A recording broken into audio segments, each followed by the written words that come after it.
अभ्यास 12 अनुपात। तो इस अभ्यास में हम अनुपात के बारे में अध्ययन करेंगे। अनुपात या रेशियो दो समान राशियों को कितने गुना के रूप में व्यक्त करने को अनुपात कहते हैं। दो समान राशियों को कितने गुना के रूप में व्यक्त करने को अनुपात कहते हैं। अनुपात दो संख्याओं की भाग द्वारा तुलना है, जिससे यह ज्ञात होता है कि एक संख्या दूसरी संख्या की कितनी गुनी है अथवा उसका कौन सा भाग है। अनुपात को हम इस चिन्ह से प्रदर्शित करते हैं। जैसे हमें 3 का 4 से अनुपात ज्ञात करना है, 3 का 4 से अनुपात ज्ञात करना है, यानी 3:4। इसका अर्थ ये होता है कि 3/4, यानी इसमें तुलना की जा रही है। अब जैसे मान लो राहुल ने क्रिकेट खेला और क्रिकेट में राहुल ने 60 रन बनाए। एक दोस्त है उसका मोहित, उसने 100 रन बनाए। अब इन दोनों का आपस में अनुपात क्या है या कौन किसका कितना गुना है। तो राहुल के 60 रन और इसमें भाग कर देंगे, तो 60/100, तो 20×60, 20×5 = 100, यानी जब सरल अनुपात आएगा 3/5, यानी इसको लिख सकते 3:5, यानी उन दोनों के जो रनों में अनुपात होगा वो 3:5 होगा। अब अनुपात में ये जो पहला पद होता है इसको प्रथम पद या पूर्व पद कहते हैं, और ये दूसरा वाला जो पद होता है 5 जो लिखा है वो हमारा द्वितीय पद या उत्तर पद कहलाता है। जैसे पहले प्रश्न है हमारा, निम्नलिखित प्रश्नों को अपनी अभ्यास पुस्तिका में लिखिए और रिक्त स्थानों की पूर्ति कीजिए। पहला 3 का 4 से अनुपात, तो 3 का 4 से अनुपात, तो 3 और ये अनुपात का चिन्ह √4, तो 3:4। 5 का 3 से अनुपात, तो 5 पहले दे दिया अनुपात, और यहां पर है दूसरी संख्या 3। 2 का 7 से अनुपात, 7 हमें दिया गया है, प्रथम पद हमारा 2 है तो 2:7। 4 और ये खाली स्थान से अनुपात, यहां पे 7 दिया गया, तो दूसरी संख्या जो हो जाएगी वो हमारी 7 हो जाएगी।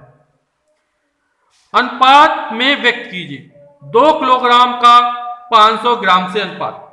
तो अनुपात में व्यक्त करने के लिए हमें यह ध्यान रखना चाहिए कि कोई भी राशि अनुपात में शून्य नहीं होनी चाहिए, और दूसरा अनुपात तभी ज्ञात किया जा सकता है जब दोनों की इकाई एक हो, यानी दोनों की मात्रा कैसे होनी चाहिए, एक ही होनी चाहिए। ये हमारा किलोग्राम में है और ये हमारा ग्राम में है, तो इन दोनों की मात्रा कैसे हैं, अलग अलग है, इकाइयां कैसी हैं, अलग अलग है, तो इनमें तुलना नहीं की जा सकती। इनमें तुलना तभी करेंगे जब दोनों मात्रक एक जैसे हो जाएंगे, या तो किलोग्राम को हम ग्राम में बदल दें या ग्राम को किलोग्राम में बदल दें। 2 किलोग्राम का 500 ग्राम से अनुपात ज्ञात करना है, तो यहां पर 2 किलोग्राम बटे 500 ग्राम हो गया। किलोग्राम और ग्राम इकाई अलग अलग है, तो इन दोनों को एक ही कर लेते हैं, तो 2 और 1 किलोग्राम बनाओ तो 1000 ग्राम, तो हो गया 1000 ग्राम। जो अनुपात होता है उसका कोई मात्रक नहीं होता है, तो जब हम तुलना करते हैं भाग देते हैं तो मात्रक क्या कट जाए, ग्राम से ग्राम कैंसिल। अब यहां पर 1 0 2 0 2 0 कैंसिल, 5 एकम 5, 5 दूनी 10, 2 दूनी 4, 2/4/1, यानी इसको लिख सकते हैं हम 4:1। फिर 5 का 12 से, तो इसको लिखेंगे 5:12। 13 का 75 से अनुपात, तो हो जाएगा 13:75। 108 का 125 से अनुपात, तो हो जाएगा 108:125। अब निम्नांकित तालिका को अपनी अभ्यास पुस्तिका में लिखिए और रमेश तथा सीमा के प्रत्येक विषय के प्राप्तांकों को अनुपात में लिखिए। जैसे हिंदी में रमेश के 60 अंक हैं, सीमा के 53 अंक हैं, अनुपात हो गया 60:53। अंग्रेजी में रमेश के 53, सीमा के 65, तो हमें रमेश और सीमा की ज्ञात करना है। तो पहले रमेश आएगा फिर सीमा आएगा, तो ये हो जाएगा 53:65। इसमें हो जाएगा 75:62।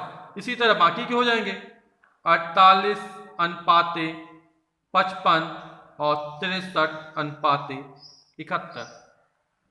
अगला है, एक आयताकार खेत की लंबाई 29 मीटर और चौड़ाई 25 मीटर है। खेत की लंबाई और चौड़ाई को अनुपात के रूप में लिखिए।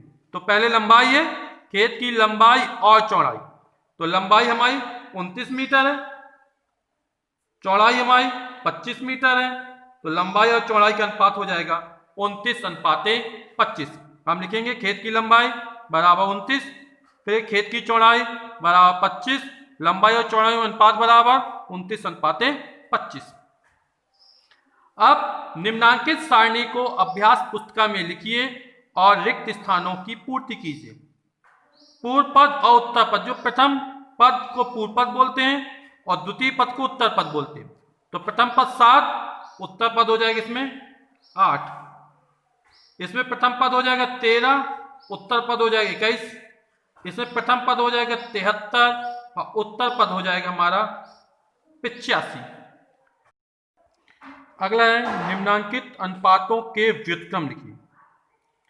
व्युत्क्रम मतलब उल्टा क्रम, यानी जो प्रथम पद है वो द्वितीय पद में आ जाएगा, द्वितीय पद प्रथम पद में आ जाएगा। यानी ये जो स्थान है वो आपस में क्या हो जाए, बदल जाएंगे।